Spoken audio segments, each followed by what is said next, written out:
বিষয়টা আসলেই খুবই জনগুরুত্ব সম্পন্ন। আপনারা জানেন যে বাংলাদেশে ঋণ খেলাপি এটা একটা কালচারে পরিণত হয়েছে, এটা বলা বাহুল্য। এই কারণে যে দেখুন যে ব্যাংক থেকে অনেক টাকা ঋণ নিয়ে মানুষ শোধ দেয় না, এবং যারা নাকি এগুলো করে দেখবেন যে তারা ভীষণ ধার্মিক। দেখবেন যে একেবারে জুব্বা টুব্বা পরে ঘুরে, বড় বড় দাড়ি, মাথায় টুপি, কয়েকবার হজ করছে, এবং দেখবেন যে তারা হয়তো মাদ্রাসা তৈরি করে, মসজিদ তৈরি করে, খুবই ধার্মিক। এবং তারপরেও দেখবেন যে তারা আসলে ওই যে ব্যাংক থেকে ঋণ নিয়ে এটা শোধ দেয় না। অনেকে বলে যে এগুলো তো খারাপ, এগুলোর বিচার হবে, এইগুলো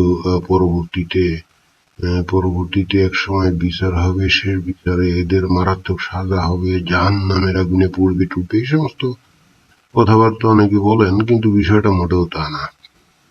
হয়তো আপনারা বলছেন যে এটা আবার কেমন ধরনের কথা, যে আসলে বিষয়টা হচ্ছে ঋণ করে সে শোধ দেওয়ার কোনোই দরকার নেই। ঋণ করে শোধ দেওয়ার কোনোই দরকার নেই যদি আপনি মুমিন বা মুসলমান হন। ঠিক আছে, হয়তো আমার কথা বিশ্বাস করলেন না, তো দেখুন আমাদের নবী কি বলেন।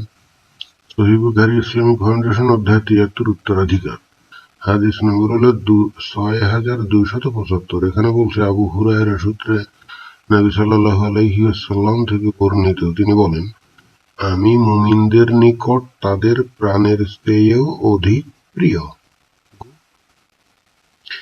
যে ব্যক্তি ঋণগ্রস্ত অবস্থায় মারা যায়, আর সে যদি ঋণ পুরা করার মতো কোনো সম্পদ রেখে না যায়, তাহলে তা আদায় করার দায়িত্ব আমার।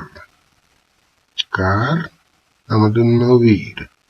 সুতরাং আপনি যদি কোটি কোটি টাকা ব্যাংক থেকে লোন নিয়ে যেমন ইচ্ছা খুশি আপনি যদি খরচ করেন, এবং পরে যদি আপনি সেটা শোধ না দেন, অথবা শোধ দেওয়ার মতো সম্পদ আপনি রেখে না যান, যেমন উদাহরণস্বরূপ আপনি হয়তো ব্যাংক থেকে 10 কোটি টাকা সামহাও একটা লোন নিলেন, পরে আপনি ওই টাকা থেকে 8-9 কোটি টাকা আপনি কি করলেন, আপনার স্ত্রী বা ছেলের নামে হয়তো জায়গা কিনলেন, বাড়ি কিনলেন, ফ্ল্যাট কিনলেন, এগুলা কিনে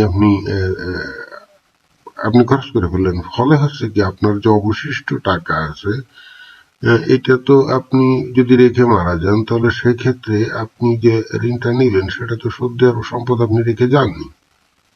এখন আপনি যে টাকা খরচ করছেন এটা তো আপনার নিজস্ব আত্মীয় স্বজনের নামেই দিয়ে দিয়েছেন, তো সেই সম্পদ তো আর আপনার না, এবং তারা তো আপনার ঋণের বোঝা বহন করার জন্য আইনত দায়ী না।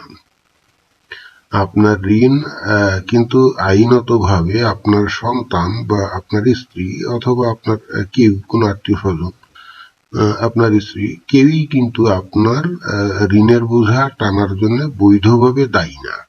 আপনার ঋণের বোঝা আপনাকেই টানতে হবে। সুতরাং আপনি 10 কোটি টাকা ঋণ নিয়ে 8 কোটি টাকা খরচ করে জায়গা জমি সম্পদ ইত্যাদি আপনার ছেলের নামে, বউয়ের নামে আপনি কিনলেন। কেনার পরে আপনি যখন মারা গেলেন, তখন আপনার কাছে মাত্রই হয়তো 2 কোটি টাকার সম্পদ আছে আপনার নামে, মানে আপনার কাছে। তো আপনি তো 10 কোটি টাকা আপনার কাছ থেকে উদ্ধার হবে না।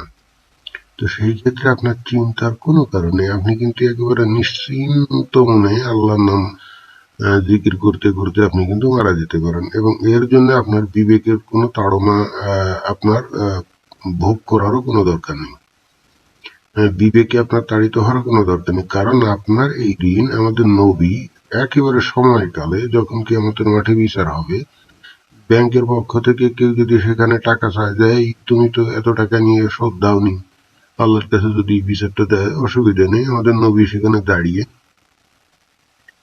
এই ঋণ ওখানে শোধ করে দিবে। সো এই জিনিসগুলো আমার মনে হয় যে এই বাংলাদেশের মানুষগুলো জানে, আর না জানলেও হুজুরা সম্ভবত এদেরকে জানিয়ে দেয় বলেই কিন্তু বাংলাদেশে লোকজন এইভাবে লোন নিয়ে এরা শোধ দেয় না, এবং ঋণ খেলাপি হওয়া বা ঋণ নিয়ে শোধ না দেওয়া, এটা তারা অপরাধও মনে করে না।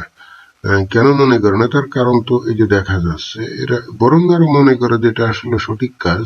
টাকা নিলাম, 10 কোটি টাকা নিলাম, ঠিক আছে, 8 কোটি টাকা নিজের আত্মীয় স্বজন মানে স্ত্রী পুত্র কন্যা এদের নামে সম্পদ করলাম, 1 কোটি টাকা খরচ করে হয়তো 1 কোটিও না, হয়তো 10 লাখ টাকা হয়তো মসজিদে দান করলাম, আর কিছু মনে করেন যে ওয়াজ নসিহতে খরচ টরচ করলাম, কিছু হুজুর টুজুরকে খাওয়া দাওয়া দিলাম, ব্যাস শেষ। তারপরে যা থাকলো অবশিষ্ট তার নামে। যখন মারা যাবে ব্যাংক পারলে সেগুলো আদায় করে নিবে, নাইলে নাই।